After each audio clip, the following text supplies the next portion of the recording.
جو انسان برا سوچتا ہے، برا کرتا ہے یا بری بات کرتا ہے، اللہ کے پیغمبر نے فرمایا یا تو ایمان کمزور ہوگا یا ایمان کے دائرے سے باہر ہوگا۔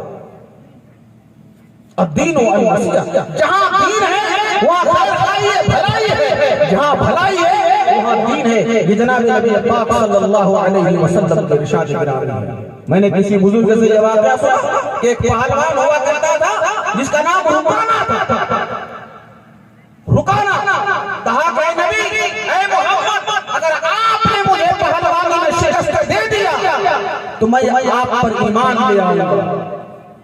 صحابہ کرام نے کہا تھا یا رسول اللہ، یہ آپ کو تنگ کرنا چاہتا ہے، آپ کو پریشان کرنا چاہتا ہے، ہم میں سے کسی کو حکم دے دیے کہ ہم لوگ پہلوانی کے ساتھ کر لیں گے۔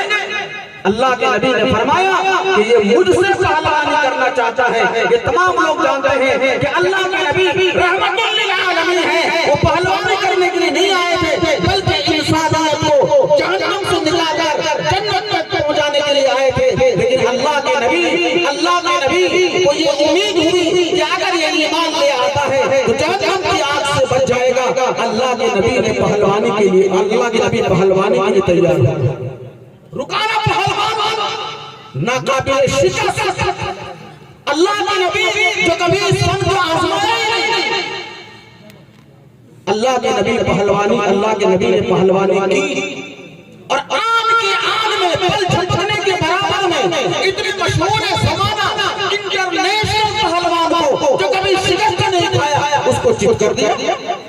وہ پھر کھڑا ہوا کہ میں ٹھیک سے تیار نہیں تھا، میرا بدن گرم نہیں ہوا تھا، جو پیترا لینا چاہیے وہ میں نے لیا نہیں تھا، آپ کو دوبارہ کرنا ہوگا۔ صحابہ کرام سمجھ گئے کہ شرارت کر رہا ہے۔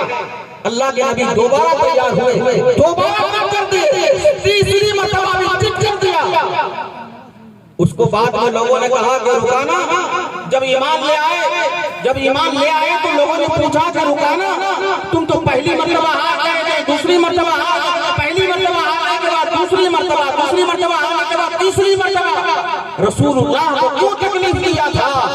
کہا کہ جب پہلی مرتبہ انہوں نے مجھے چت کیا تھا تو مجھے ایسا محسوس ہوا کہ جیسے کوئی ماں اپنے سوتے ہوئے بچے کو بستر پر آہستہ لٹاتی ہے تاکہ اس کی نیند خراب نہ ہو جائے۔ میں نے سوچا کہ کوئی پہلوانی کے میدان میں کوئی آدمی ایسا نہیں کر سکتا، اس لیے میں یقین نہیں آ رہا تھا۔ میں نے دوسری مرتبہ آزمانا چاہا، دوسری مرتبہ بھی اللہ کے نبی نے اسی شفقت کا معاملہ میرے ساتھ کیا اور تیسری مرتبہ بھی یہی شفقت کا معاملہ کیا۔ مجھے یقین آ گیا کہ یہ سچے نبی ہے اور سچائی کی بات کرتے ہیں، لہذا میں نے ان کے ہاتھ پر ایمان قبول کر لیا۔